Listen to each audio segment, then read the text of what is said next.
Ayan po mga kabida, isa hong magandang oras po sa lahat at welcome po sa aking channel. Ito po maganda hong pag-usapan po mga kabida. Ito hong posibilidad na may presenta po ng House Prosecution Panel ito hong sinasabi hong assassin, okay, na di umano kinontrata daw ng Vice Presidente mga kabida, okay, para lang patayin po ito hong si President Marcos, First Lady Lisa Marcos at dating House Speaker Martin Romualdez, mga kabida. Dahil sa unang salang po ng witness o testigo ng prosecution na si NBI agent John Mark Calilong, mga kabida, hindi ho daw napatunayan po, okay, na meron pong grave threat doon ho sa video na ipinakita po mga kabida during the trial, okay, kung saan po ay nagbabanta ito hong si Sara Duterte against the first couple at ito hong si dating House Speaker Martin Romualdez, mga kabida po.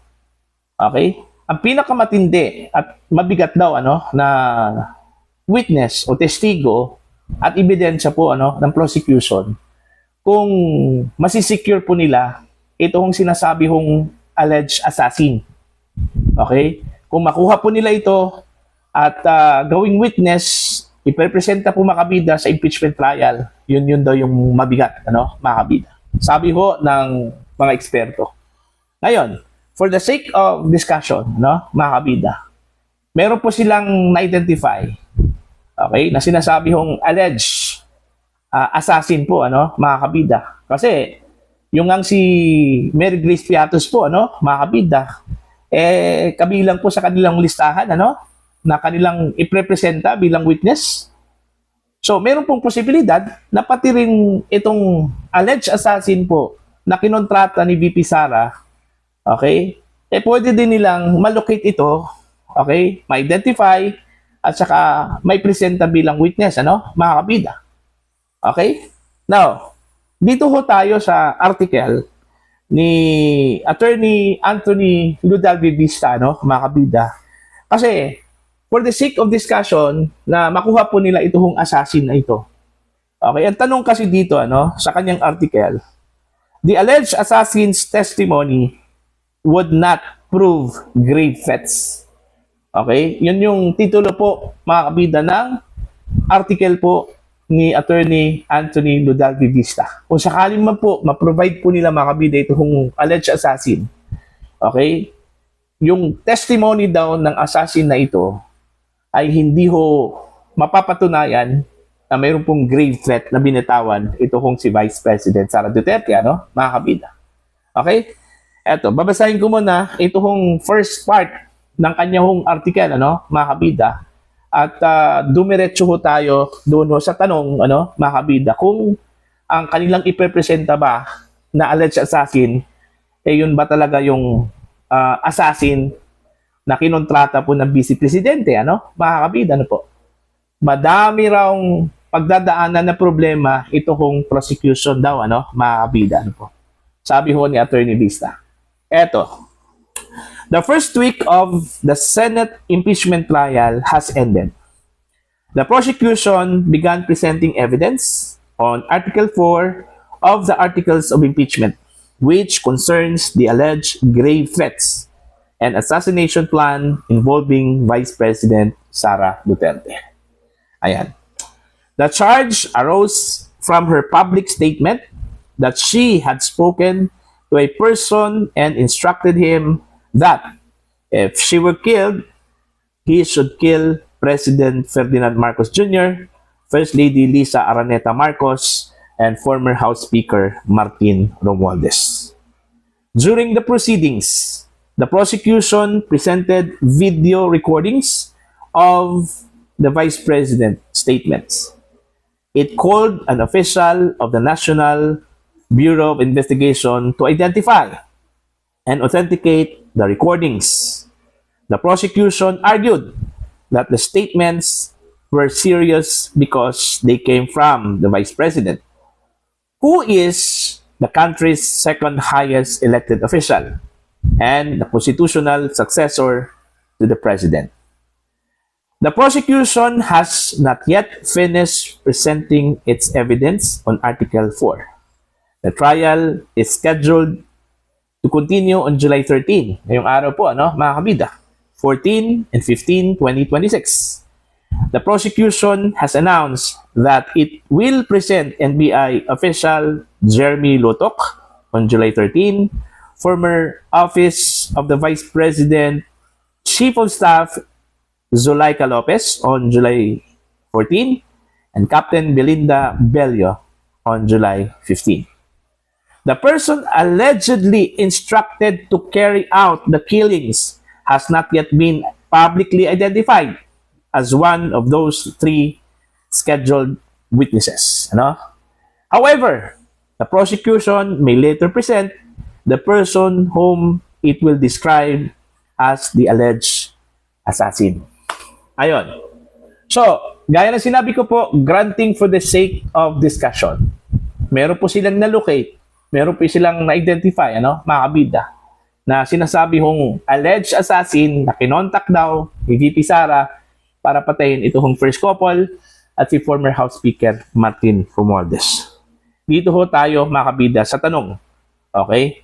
Kung ang kanilang ipepresenta ba, mga kabida, okay, na alleged assassin, yun ba yung kinontrata po ng Vice Presidente, mga kabida? Will the prosecution be able to prove that the person presented was the alleged assassin? Alright? That would be the prosecutor's first problem. Unang problema po yun, ng prosecution, mga kabida. Alright? To determine na yung kanila hong iprepresenta, mga kabida, na alleged assassin, yun ba yung kinontrata, kinausap, at binigyan ng instruction ni Vice President Sara Duterte, Okay? The mere appearance of a person who claimed to be the person contracted or contacted by the Vice President would not, by itself, establish his identity or the truth of his claim. Okay? Hindi ho ibig sabihin na yun yung iprinesenta po makabida ng prosecution na alleged assassin daw na kinontrata o kinontak ni Vice President Sara Duterte, yun na yun ang totoong kinontrata, kinausap po ng Vice Presidente, mga kabida. At yung kanyang magiging testimonya ay hindi po masasabi natin na yun yung totoong statement ng Vice Presidente, mga kabida. He may say that he was the person who received the alleged instruction.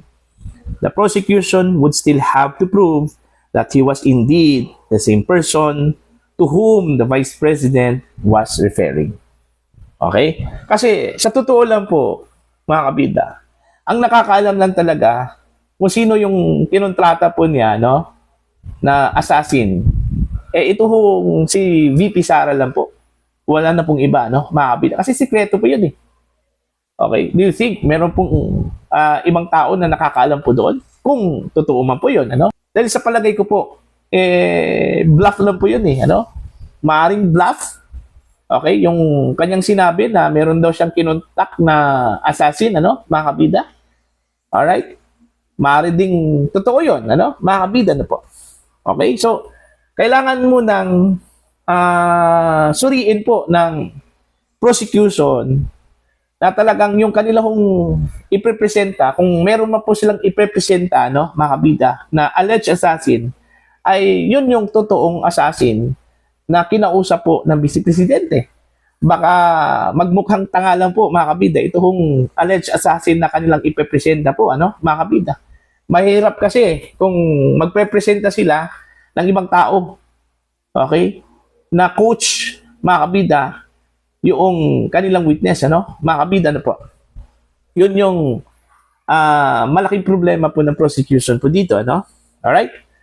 The witness' own claim would be the evidence, but it would be subject to cross-examination, credibility assessment, and the search for corroboration, mga kabida. Dito na, mas tumindi po dito, mga kabida, ang problema po ng prosecution, kung meron man po silang isasalang na witness na sinasabi hong yun daw yung kinontrata po o kinontak ng Vice Presidente para patayin yung mga personalidad na ito, mga kabida, dadaan muna sila sa matinding cross-examination, credibility assessment, at ito hong search for corroboration. The prosecution would have to establish how the Vice President allegedly contacted him, when the conversation took place, where it took place, and what exactly was said. Doon ho ang problema sa prosecution. Kasi itatanong talaga yan ng defense, mga kabida, paano ho sila nagkakakilala ni VP Sara? Okay? Kung meron man pong instruction, kailan po ito nangyari?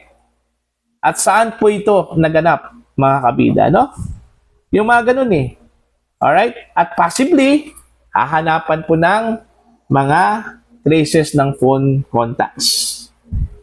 Ibig sabihin, kung nag-text man o through text man yung instruction, ibig sabihin kung ang pag-contact dito ho sa sinasabi hong assassin, okay, through phone or through text, kailangan i-presenta yan, makabida ng prosecution na meron po talagang conversation between the Vice President and the alleged assassin, mga kabida. Yun yung phone records, messages, call logs, witnesses, digital records, or other evidence showing that the communication actually occurred. Hindi naman po pwede, mga kabida, na basta na lang kinontrata o kinontak po ni VP Sara na wala kong dinaanan na proseso po, mga kabida. Okay? Kung hindi po sa telephone, kung hindi po sa cellphone, syempre, meron man talaga yung middleman, mga kabida, para ho kontakin ito hong alleged assassin, So, dapat magpresenta po, mga kabida, ang prosecution kung sino man po yung middleman na ito.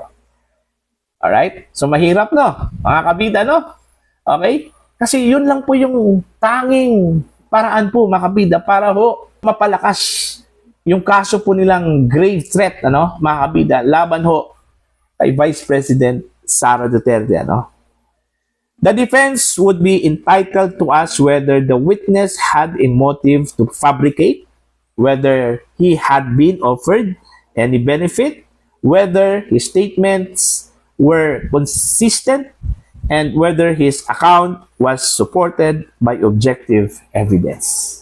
Kagaya na lang dun ho sa testimony po, mga kabida, ni Ramil Madriaga.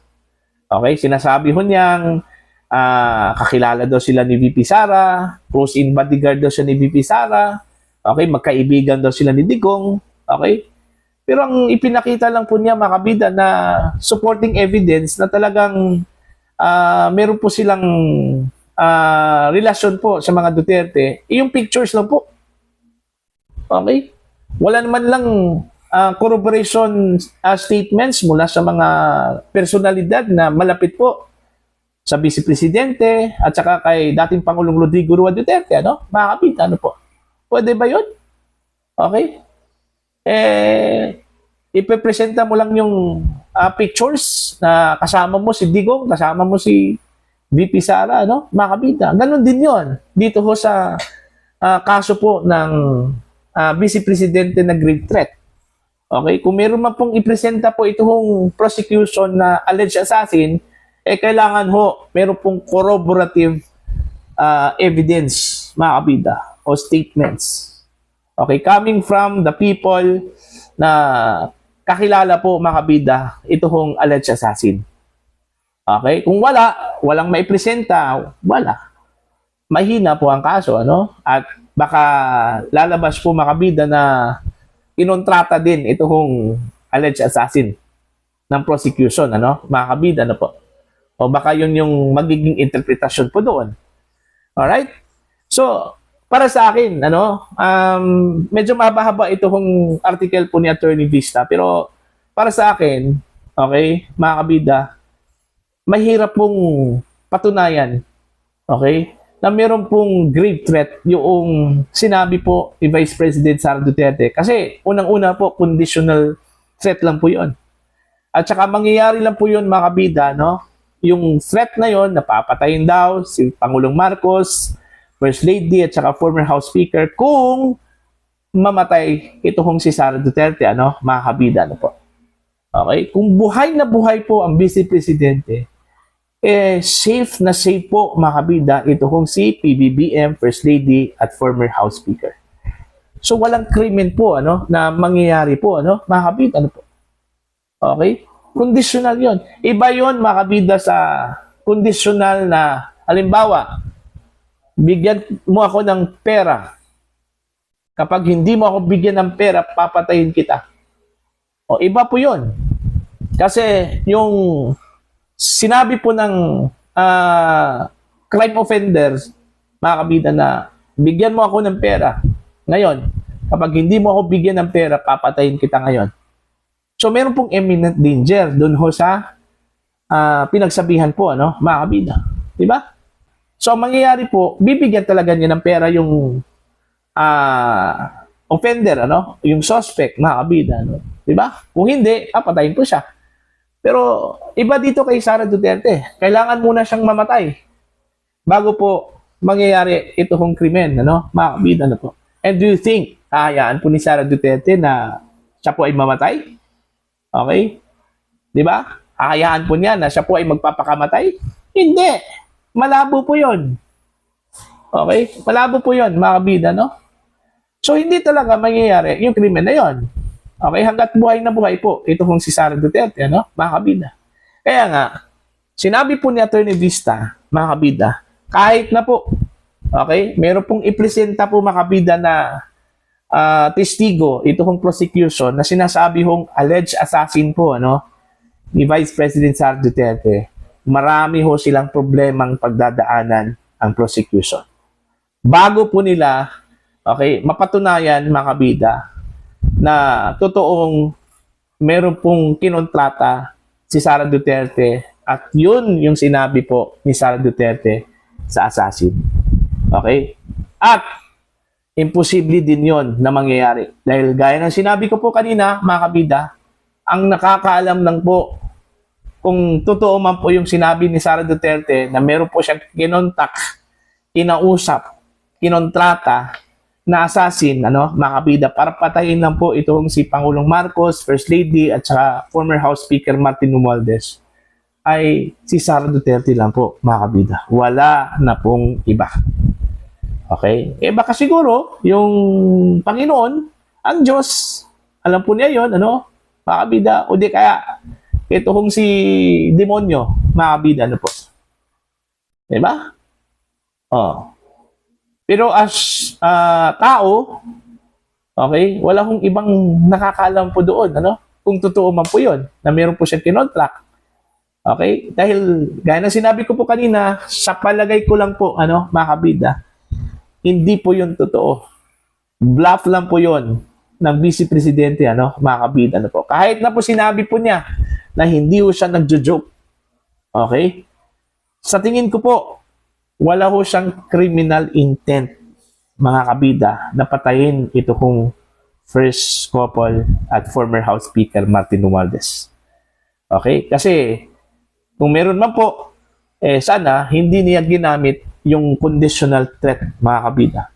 Hindi po niya ginamit yung sarili po niya, no? Mga kabida, ano po. Okay? Kasi malabo po eh. Malabo po mangyari po yun, ano? Mga kabida. Kaya sabi po ng ilang mga abogado, malabo po itong grave threat na charge ng House prosecution laban ho kay Vice President Sara Duterte, mga kabida, no?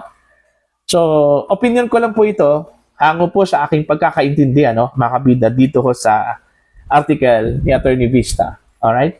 Para po sa inyo, mga kabida, ano po ang inyong pananaw? Inyong opinion ho dito, ano? You can comment down. Meron po tayong comment section, ano? Dito sa aking channel, mga kabida. Okay?